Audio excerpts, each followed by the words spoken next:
खेलने कूदने के लिए जाता है तो बड़ा हर्षोल्लास के साथ जाता है, हंसते उछलते हुए जाता है। भले ही खेल मंडप में जाकर के उसकी लड़ाई झगड़ा हो जाए, लेकिन जाते समय बड़ा प्रसन्न होता है। आज उसी प्रकार श्री ध्रुव जी महाराज भी बड़े प्रसन्न चित्त होकर के मां का आशीर्वाद लेकर के इधर खेल मंडप की तरफ प्रवेश करते हैं। जैसे ही ध्रुव जी महाराज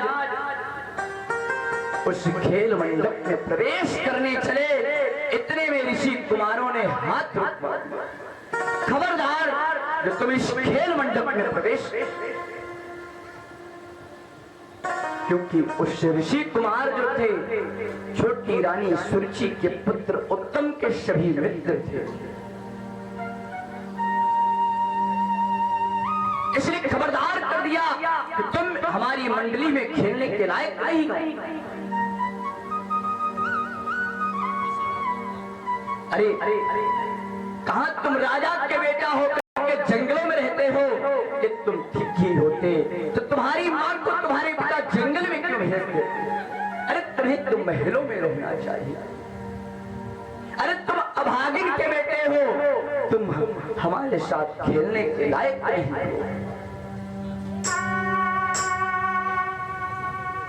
आज विचार करो कि एक 5 वर्ष का आयु का बालक यदि कोई उससे कोई दो भाव बोल दे, क्या उसके हृदय में लगेगी? जो कभी किसी से मिला भी नहीं, किसी से बात नहीं की, आज उसको इस तरह वही ऋषि कुमार जिनके पास खेलने आए थे, वही अभागिन के पुत्र कहते। अरे मेरी मां को अभागिन कहते, मेरी मां ने ऐसा क्या किया जो अभागिन कहते हैं? अरे मैं राजा का बेटा हूं, मैं जंगल में क्यों खेलता? अरे मैया तुमने भी मुझसे बात छिपाई कि मैं राजा का बेटा। आज ध्रुव जी महाराज फूट फूट करके खेल मंडप में रुदन करने लगे और रोते रोते दौड़ते दौड़ते आकर के मां की गोद में लेट गए। मैया उठाती है, लाला क्या हुआ? अरे बोलो तो सही, तुम्हें किसी ने कुछ कहा है क्या? बोलो बेटा। ध्रुव जी महाराज अरे मैया आपने खेल मंडप में भेजा था और मैं उस खेल मंडप में गया, ऋषि कुमारों ने मुझे भगा दिया, प्रवेश भी नहीं करने दिया खेल मंडप में। मैया वो मुझे अभागिन के बेटे कहते। मैया आपने क्या किया कि जो पिताश्री ने आपको महलों से बाहर कर दिया? मां मेरे पिता राजा हैं, तो मैं इस जंगल में क्या करता हूं? आप बताओ, मुझे पिता से मिलाओ, मैं गलती की क्षमा मांगूंगा कि मेरी मां ने क्या किया। मां पिता कहाँ है? मुझे पिताजी के पास ले चलो। आज ध्रुव जी महाराज इस प्रकार अपनी मां से जब ये सब बात कहने लगे, सुनीति का हृदय धक धक करने लगा कि आज मैं इस बेटे को क्या बताऊं, इससे क्या बताऊं कि तुम्हारे पिता किस रूप के। अभी ये बालक है, पिता के प्रति इसकी सोच कैसी हो जाएगी? कभी ये जीवन में स्वयं पिता बनने की लालसा भी नहीं करेगा। यदि मैंने इससे पूरा दृष्टांत बताया। आज ध्रुव जी महाराज मां के चरणों में रुदन कर रहे हैं। मां जिद ठान दिए कि मैया मुझे पिता के पास ले चलो। सुनीति ने विचार किया कि अभी ये बालक है, और बालकों की जिद ऐसी होती कि जिस चीज की उन्होंने जिद कर ली फिर हमें देना ही पड़ता है। आज ध्रुव जी महाराज बार बार जब मैया से कह रहे मां मुझे पिता के पास ले चलो, मुझे पिता से मिलना है, बार बार कहने पे मां को लगा कि रोते रोते कहीं इस बालक को 19-20 कुछ हो ना जाए, क्योंकि कभी कभी बालक ज्यादा रो देते तो बीमार पड़ जाते हैं, कहीं बुखार फीवर आ जाएगा, सर्दी लग गई, कहीं कोई रोग हो जाता है, इसलिए बालकों को रुलाना नहीं चाहिए। मां सुनीति को लगा कि कहीं इसे कुछ 19-20 हो ना जाए, क्योंकि मेरे जीवन का यही एक सहारा है, और यदि इसे भी कुछ हो गया तो मैं क्या करूंगी इस जीवन में जीकर। इसलिए मैं तो नहीं जाऊंगा, लेकिन इसको आज इसके पिता के पास भेज दूंगी। मां सुनीति ने कहा बेटा तुमको अपने पिता से मिलना है ना, तो जाओ सीधे चले जाना, और जाना जो सर्वप्रथम महल दिख जाए सबसे बड़ा, उसी महल में प्रवेश करना, वही तुम्हारे पिताश्री का महल है, उसी में तुम्हारे पिताजी रहते हैं। और बेटा ऐसे नहीं जाना, पिता को प्रणाम करना, वहां तुम्हारी छोटी मां भी रहती है, मौसी रहती है, उसको भी प्रणाम करना, और वहां तुम्हारा छोटा भैया उत्तम रहता है, उसको भी लाड करना बेटा। जाओ, तुमको पिताजी गोद में बिठा लेंगे, मिठाइयां देंगे, छोटी माँ तुम्हें खूब सारे खिलौने देगी, खूब अच्छा अच्छा प्रसाद कराएगी। उत्तम को जब खेलोगे तो उत्तम के साथ खिलौने देगी खेलने को। जाओ बेटा खेलाओ, जाओ। आज ध्रुव जी महाराज द्वितीय बार, प्रथम बार गए थे खेल मंडप, वहां भी ध्रुव जी महाराज के साथ ऐसा व्यवहार हुआ कि ध्रुव जी महाराज रुदन कर दिया, और आज अपने पिता से मिलने के लिए द्वितीय बार मां को छोड़ करके जा रहे हैं। और जब श्री ध्रुव जी महाराज चले तो मां सुनीति ने ध्रुव जी महाराज को सुंदर सा भेष बनाया है। कैसा? अपनी मार्किन की जो धोती पहनती थी उसका पल्लू फाड़ करके गेंदे के पुष्प से रंग करके पीला पीतांबर बना दिया। वही पीतांबर ध्रुव जी महाराज को पहना दिया है, और जो ये बाल हैं, घुंघराले केश हैं, इनको जटा रूपी बना दिया है, एक संत का भेष बना दिया। छोटे से ऋषि कुमार एक संत के भेष में आज ध्रुव जी महाराज अपने पिता से मिलने जाते हैं। और जैसे ही ध्रुव जी महाराज चलते चलते आज अपने पिता के महलों के करीब पहुंचे हैं, तो द्वारपाल लगे हुए थे, जो सेवक लगे थे, उन्होंने जैसे ही देखा, अरे बड़े प्रसन्न हो गए, देख करके आपस में वार्तालाप करने लगे कि देखो किसी महात्मा का आगमन हो रहा है और ऋषि कुमार महात्मा का द्वार खोल दो। कभी संत महात्माओं के लिए कोई द्वार बंद नहीं होता। अरे द्वार छोड़ दो भैया, जाने दो महाराज। द्वारपाल जो सेवक लगे थे ध्रुव जी महाराज के चित्र को चितवन में बसा रहे हैं। इस झांकी को देख के प्रसन्न चित्त हो रहे हैं। ध्रुव जी महाराज महलों के अंदर प्रवेश किए।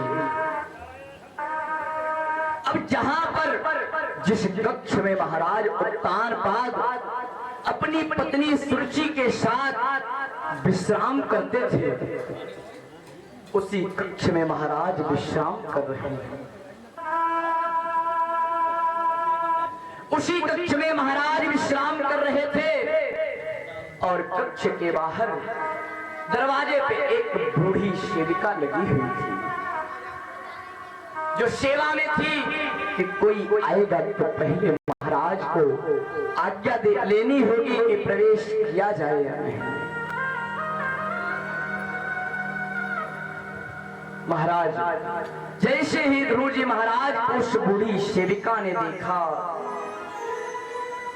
मानो उस बूढ़ी सेविका के नेत्रों से अश्रु और स्तरों से दुग्ध निकलने लगा। उस बालक को देख करके ध्रुव जी महाराज उन बूढ़ी सेविका के चरणों में प्रणाम करके बोले, मां मुझे पिता से मिला दो, मैं कोई और नहीं, बड़ी रानी सुनीति का बेटा ध्रुव हूं, मां मुझे पिता से मिला दो। अरे जैसे ही इतना सुना उस बूढ़ी सेविका ने कि बड़ी रानी का बेटा ध्रुव, दुग्ध की धार गिरी और वह बूढ़ी सेविका वहीं पर मूर्छित हो गई। और जब होश कुछ समय बाद होश खुला उसका, तो महाराज उत्तानपाद को कह रही, अरे अभागे हो तुम उत्तानपाद,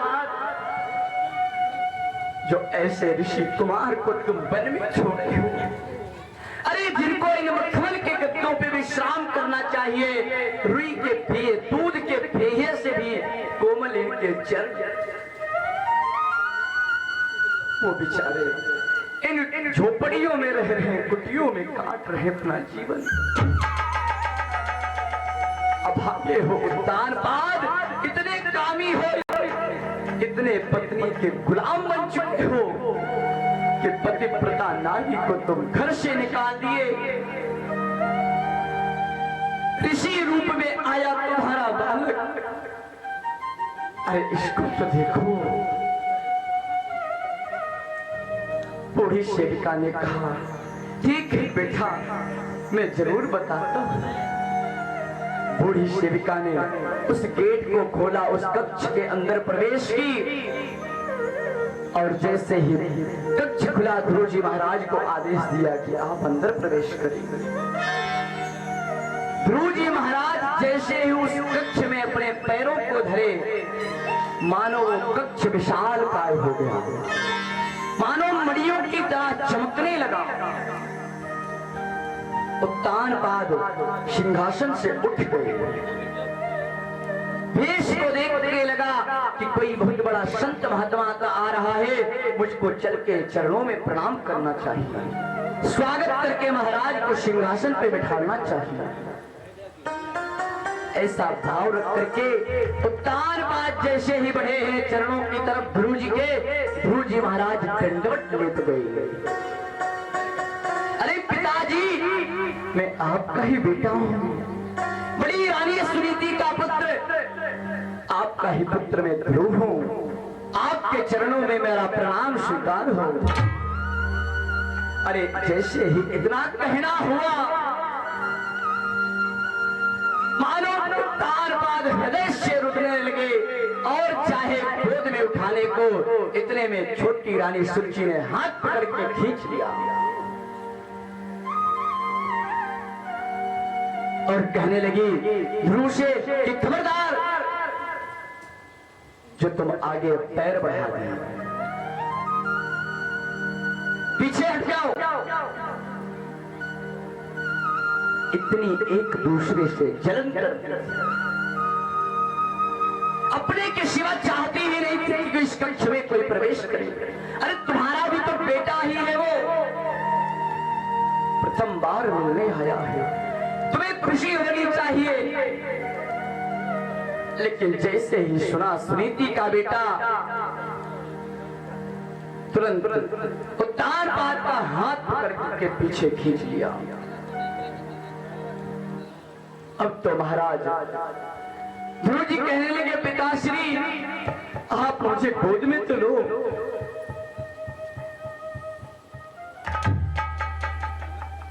इधर जैसे ही गोद में लेने को कहा, उत्तानपाद पुनः चाह रहे हैं, लेकिन पत्नी को देखकर सर झुका लेते हैं, क्योंकि इतने कामी हैं, पत्नी के प्रेम में गुलाम बन गए हैं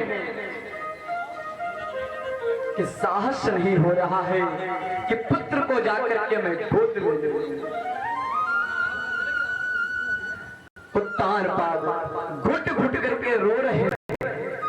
दो प्रकार से रोना होता है, एक व्यक्ति रोता है तो नेत्रों से अश्रु की धारा गिरती है, और कोई रोता है तो दिखता नहीं, हृदय से रोता है। तो आज महाराज उत्तानपाद हृदय से रो रहे हैं, घुट घुट करके रो रहे हैं, लेकिन पुत्र को गोद में नहीं ले सकते। ध्रुव जी ने कहा, पिताजी गोद में लो, नहीं लिया।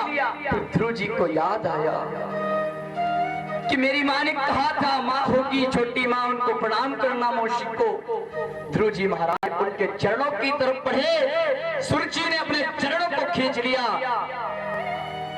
कि तुमको अभी अधिकार नहीं मेरे चरण छूने का। उत्तम की तरफ बढ़े खिलाने के लिए, उत्तम का भी हाथ पकड़ के खींच लिया, बोले नहीं तुम छू नहीं सकते हमारे किसी व्यक्ति को। ध्रुव जी महाराज कहने लगे, मैया अरे ऐसा क्या अपराध है कि मैं पिताश्री की गोद में नहीं जा सकता? अरे कैसे आऊंगा? कोई आप ही एक राय बता दो, कोई मार्ग बता दो जिससे कि मैं पिताश्री की गोद में आ जाऊं। ध्रुव जी महाराज जब इस तरह पूछने लगे तो उत्तानपाद कुछ बोल ही नहीं पाए। सुरुचि बोलती, बोले यदि तुमको इनकी गोद में आना है, सिंहासन पर बैठना है, तो तुम जाओ यहां से और वन में जाकर के तपस्या करना, कठोर तपस्या करना जाके, फिर तुम्हारे सामने भगवान प्रकट होंगे, वो तुम्हारी तपस्या से प्रसन्न हो जाएंगे, तुमसे कहेंगे वर मांगने को। तो जब तुमसे वर मांगने को कहें तो तुम एक ही वर मांग लेना।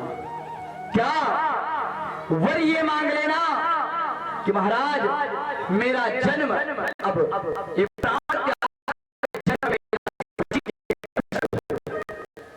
जब मेरे घर से तुम्हारा जन्म होगा तब जाकर के तुम इस गद्दी के अधिकारी होगे। आज इस चीज को थोड़ा ध्यान से, इस चीज को दिमाग में बैठा के देखो तो सुरुचि ने अपने गर्भ को भगवान से भी बड़ा बताया। समझने की बात है, ध्यान से इस चीज को दिमाग में समझो कि सुरुचि अपने से ज्यादा भगवान से ज्यादा अपने गर्भ को बता रही है। अरे इतना विवेक नहीं कि भगवान ने ही हमारे इस काया शरीर को दिया है, उन्होंने ही मेरे गर्भ में देने वाले बालकों को देते हैं। और आज हम वरदान मांगे तो वरदान में गर्भ का वास, और यदि गर्भ का वास ना हो तो क्या हम इस गद्दी के अधिकारी नहीं हैं? महाराज ध्रुव जी को इस प्रकार वार्तालाप करके कहा कि अब तुम यहां से चले जाओ। ध्रुव जी कह रहे ठीक है मैया मैं चला जाऊंगा, लेकिन एक बार पिता की गोद में तो आनी दो। सुरुचि ने कहा अभी नहीं, जब तुम गर्भ से जन्म लोगे तभी, और अब यहां से जा रहे हो या तुम्हें मार के भगाया जाए। आज इस प्रकार ध्रुव जी महाराज जब नहीं माने, जिद करने लगे कि नहीं मुझे गोद में रहना है, तो सुरुचि ने सेविकाओं को आदेश दे करके उन्हें धक्के मार मार करके भगवा दिया। ध्रुव जी महाराज को धक्के मार करके भगाया है और महल का गेट बंद कर लिया। ध्रुव जी महाराज रोते रोते आज पुनः मां सुनीति के पास आए और इतना रुदन कर रहे हैं। सुनीति ने जैसे ही देखा हृदय से लगा लिया, समझ गई कुछ न कुछ अनुभूति जरूर इसके साथ हुई,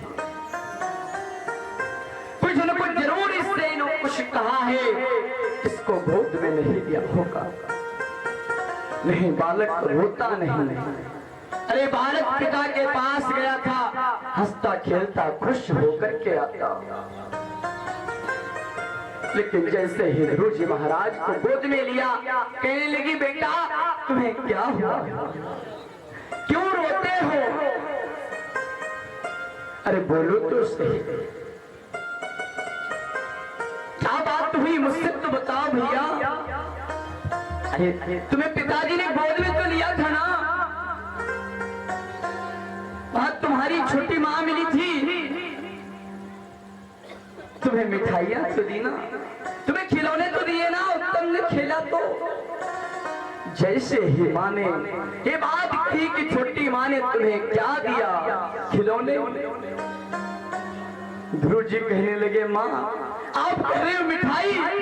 अरे छोटी माँ ने तो मुझे धक्के मार करके महलों से बाहर कर, उत्तम के पास खेलना चाहा, उत्तम का हाथ पकड़ के खींच लिया, मैं चाहा गोद में पिता के जाने, सुरुचि माँ ने उत्तम को पिता की गोद में बैठा दिया। माँ ऐसा अपराध मैंने क्या हुआ? आज ध्रुव जी महाराज रो रो करके मैया से कह रहे हैं कि मैया मेरे साथ ही क्या हो रहा? अरे रोए रोए,